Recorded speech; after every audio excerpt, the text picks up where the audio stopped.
mga palangga, welcome back again to my new recipe. Okay? So since magsasalubong tayo ng bagong taon, year 2022, okay? So, kaya naman ipagluluto ko kayo mga palangga ng Paella Mixta Española. Okay? Alam ko naman na familiar kayo sa salitang paella, okay?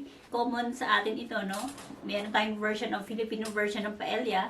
Okay, like sa Ilonggo is Valenciana or Bringhe ata sa Pampanga, okay? So ito naman is Spanish version, okay? Paella Mixta Española. Mixta means parang mixed, okay? Yung mga sahog niya is mixed. Pwede mo siyang lagyan ng meat, no? Chicken or pork. Then any kind of seafoods, okay? So yung sa akin naman is simple lang mga palangga. Of course, uunahin ko na ipakita sa inyo, of course, ang pinaka-main, okay, so ito yun. As you can see, no, meron akong shrimp and squid. Ayan, yung squid. Okay? Shrimp and squid and kung sa atin yung green shell, yung tinatawag na green shell. Okay? Yung clams. Okay? Ito. So, ano na siya, ibalik cook siya, niluto ko na siya, pinakuluan ko siya sa hot water, okay? And then, tinanggal ko yung isang, niya, yung cover. And also, ito, yung sliced breast chicken naman, talagyan ko siya ng, breast chicken, okay? So, ibalik tinimplahan ko na siya ng salt and pepper and yung paprika, okay, para timplado. And then, green beans, okay? So, usually yung nilalagay is yung green peas, okay? Pero yung sa akin is yung green beans, in-slice ko lang siya. So, pwede naman yon, okay? And of course, ang natin, hindi tayo makakagawa ng paella without rice, no? Meron talagang, okay, ito. Meron talagang, anong term na yun? Basta merong rice para talaga sa paella, okay?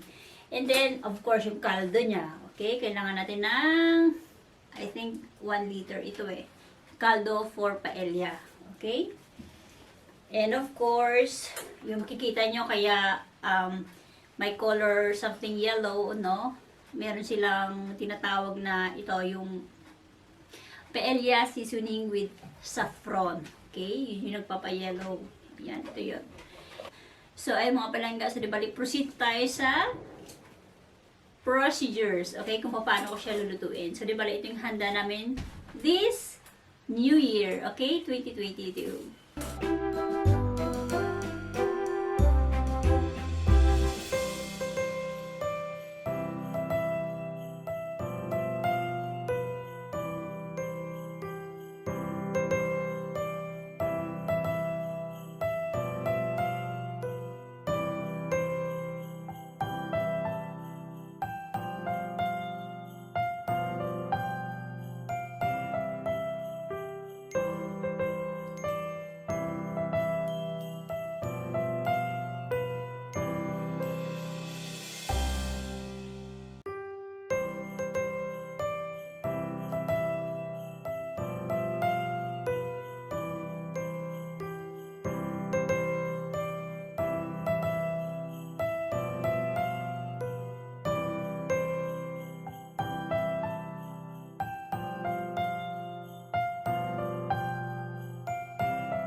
Yay! My paella is now ready to eat.